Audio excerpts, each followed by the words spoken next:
When you look up at the star-strewn sky in the Star Citizen universe, it's easy for you to get lost in the sheer scale of it all. Oh, absolutely. The vastness, the unknown. It really sparks the imagination, doesn't it? Oh, But beneath that glittering surface lies a history, a story of ambition, of discovery, and sometimes, well, sometimes of spectacular failure. that's right.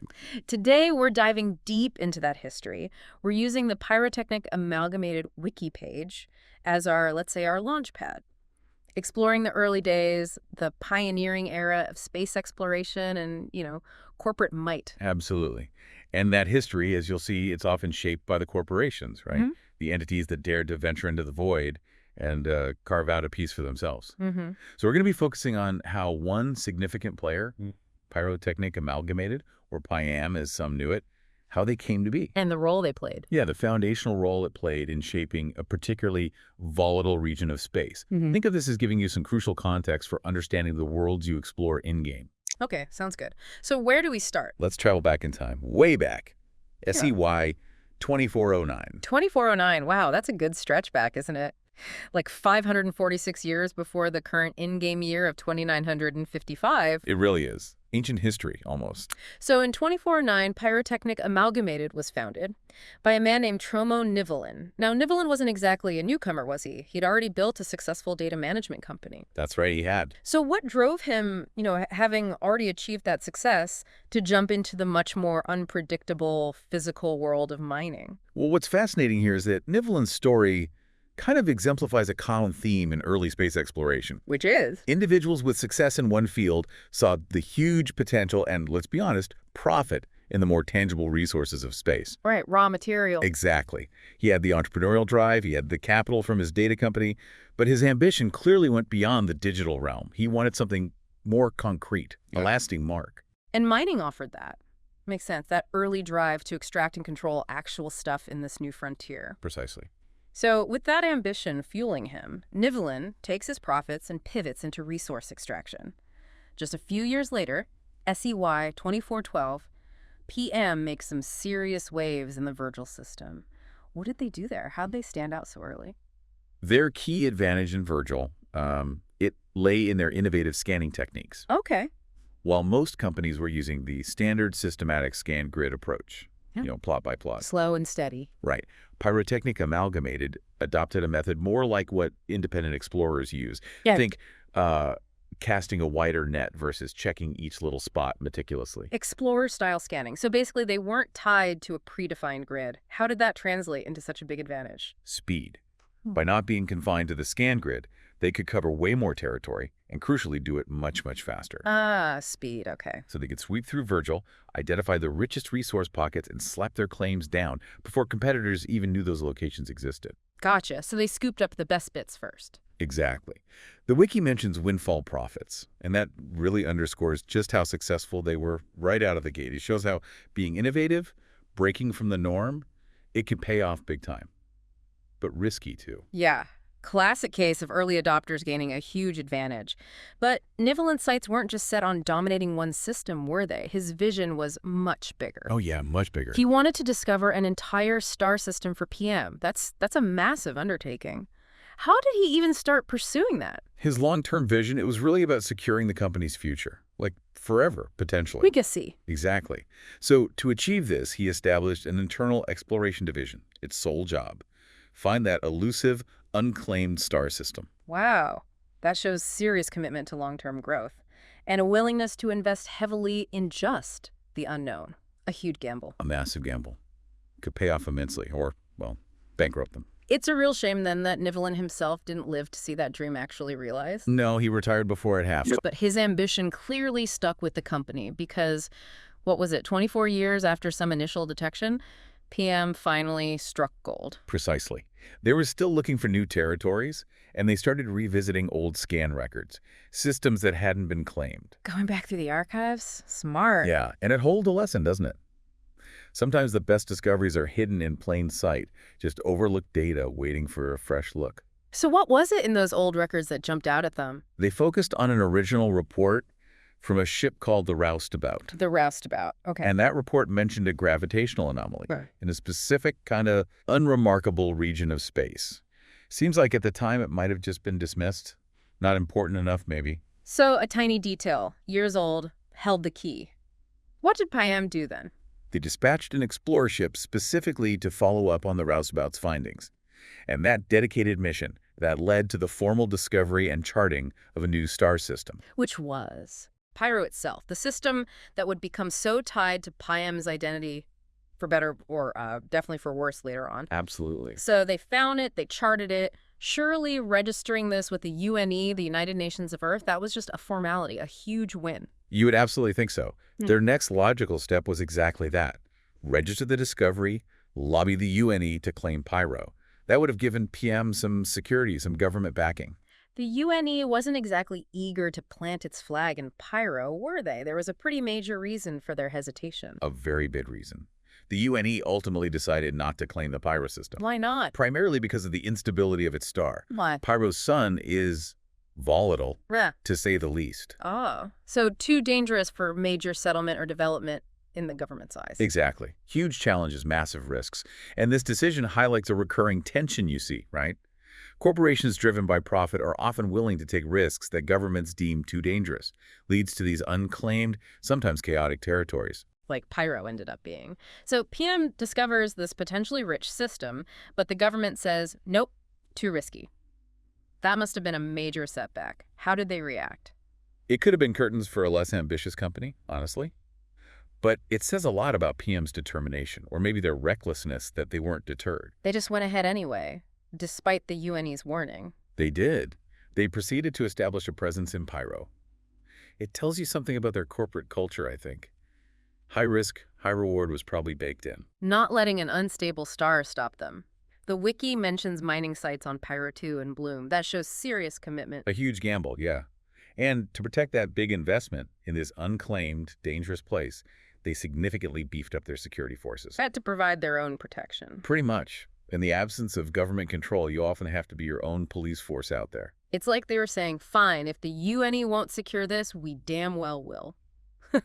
Which brings us to the next big step. McEwen Station. Construction started SEY 2506. That became their main hub, right? It did. McEwen Station, named after the watch officer on the roustabout, actually. Nice little nod to the discovery. Acknowledging their roots. Yeah. But building it was tough, a monumental task, and it ran into serious financial trouble. How so? Soaring construction costs, for one. Then, the mining profits from Pyro weren't quite as high as they'd hoped. Plus, there was a general downturn in the mining industry. It was kind of a perfect storm financially. Oof. That illustrates the huge challenges of building big infrastructure way out in deep space. Definitely. The timeline shows things got really tight financially around then, a real struggle to keep the project going. Must have been intense pressure. By 2508, the CEO at the time, Cecile Uchiha, she made the tough call to slow down construction on McEwen, just trying to manage the spiraling costs. A necessary evil, I suppose. Highlights how precarious these big off-world projects were. Always on the edge of financial collapse. It's true. They bet big on Pyro, the government bailed, and now their key station was hitting funding problems. Not looking great. But then, just a couple of years later, 2510, they had another significant discovery. Almost like a stroke of luck when they needed it. It really seems that way. Their own security force, just doing routine deep space scans, stumbled onto a jump point, led to a completely new system. Wow. What did they call it? They named it Nivelin, after the founder. An unexpected find that offered a potential lifeline during a really difficult time shows that even when things look bad, opportunities can pop up. What was actually in the Nivelin system? Was it the resource bonanza they needed? Well, they found a promising asteroid belt, definitely valuable minerals there, No. but no habitable planets. Ah, so limited potential for big settlements or expansion. Exactly. Resources, yes, but not the huge game changer they might have hoped for. Still, discovering a new system, a new jump point, that's valuable in itself, they registered it with the UNE, right? And that came with a finder's fee. It did, and they wisely used that finder's fee to try and help with the McEwen Station budget problems. Smart move. Leveraging a new asset to prop up the existing investment in Pyro shows some financial savvy in a tough spot. Definitely. And it seems that cash injection helped because by 2512, McEwen Station was finally finished, became the nerve center for their Pyro operation. It did. Completing McEwen streamlined everything, mining, supply lines, made their whole Pyro operation more efficient, more sustainable, at least for a while. Okay.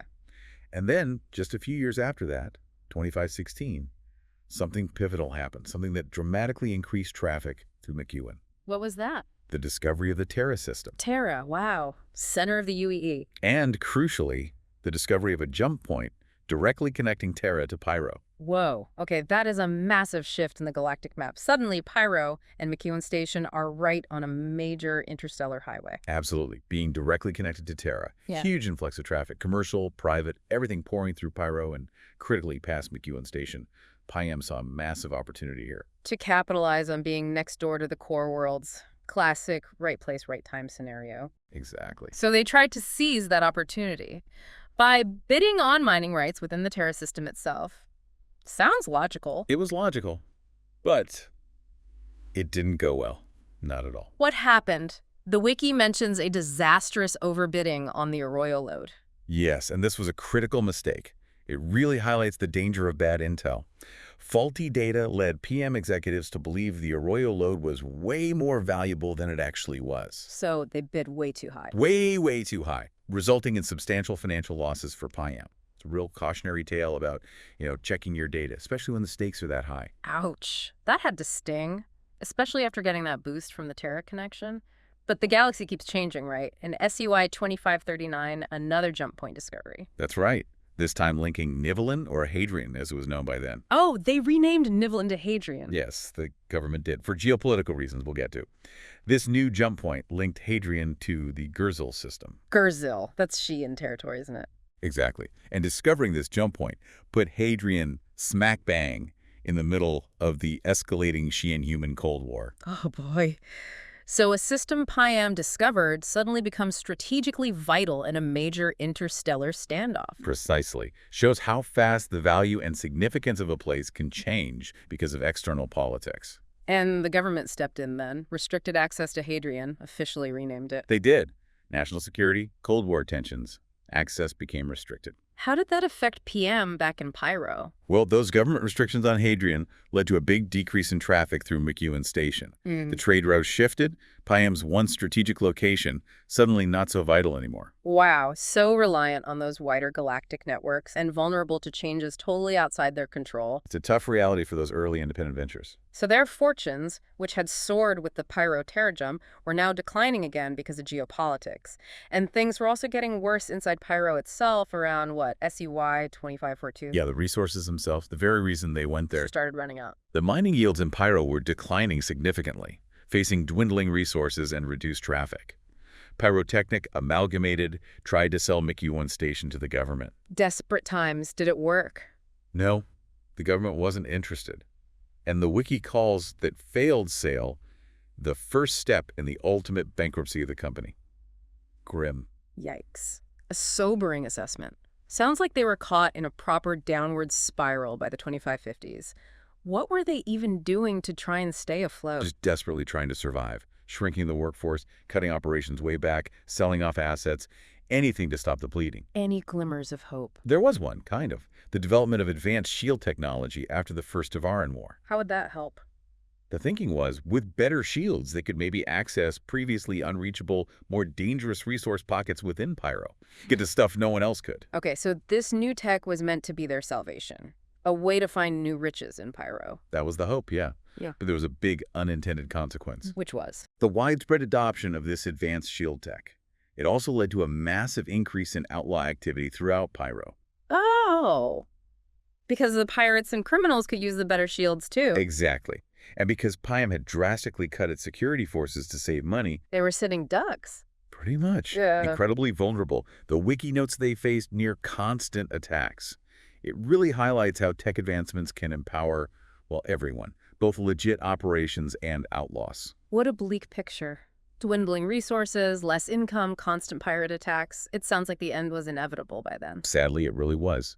In SEY 2563, Pyrotechnic Amalgamated officially declared bankruptcy. And the final nail in the coffin. Ironically, it was the immense cost of trying to build another station, this one orbiting Pyro the 4. Just shows they kept trying, kept investing in Pyro right to the bitter end, but it just wasn't enough. Wow. And their legacy in Pyro today, it's not exactly a monument to corporate success, is it? The wiki mentions Ruin Station. Ugh, yes.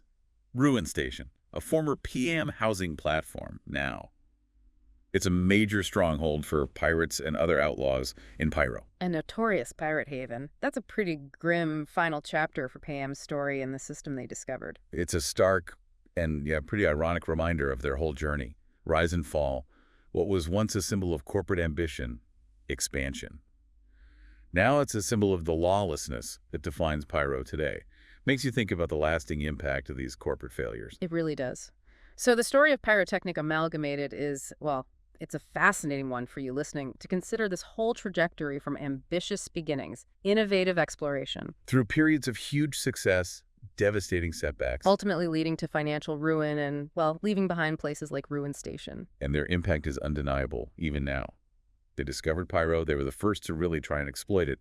That system, even in its current chaotic state, it's still a significant part of the Star Citizen universe. Their story is a real cautionary tale, isn't it? About the risks, the rewards of venturing into the unknown. It really makes you think, doesn't it? How do the ambitions and, yeah, the failures of these early corporations like PM, how do they continue to shape the landscape we see in the game today? What lessons are there? Right. What lessons can be learned from their story? This mix of triumph and tragedy, all in the pursuit of fortune among the stars, it makes you wonder about the long shadow these early pioneers cast, you know? It certainly raises big questions. Yeah. About the consequences of unchecked ambition, maybe. Yeah. And that really delicate balance between risk and reward out there in the black. Definitely something for you all to ponder as you navigate the Lavaverse. And, hey, if you found this deep dive into the early history of Pyrotechnic Amalgamated interesting, Which hopefully you did. you'll definitely want to tune in for our next exploration. In Part 2, we'll be delving into the current state of the Pyro and Stanton systems. We'll examine how the legacy of companies like PIM continues to influence those sectors right now. Yeah, connecting the past to the present. It should be really interesting. Absolutely. You won't want to miss it.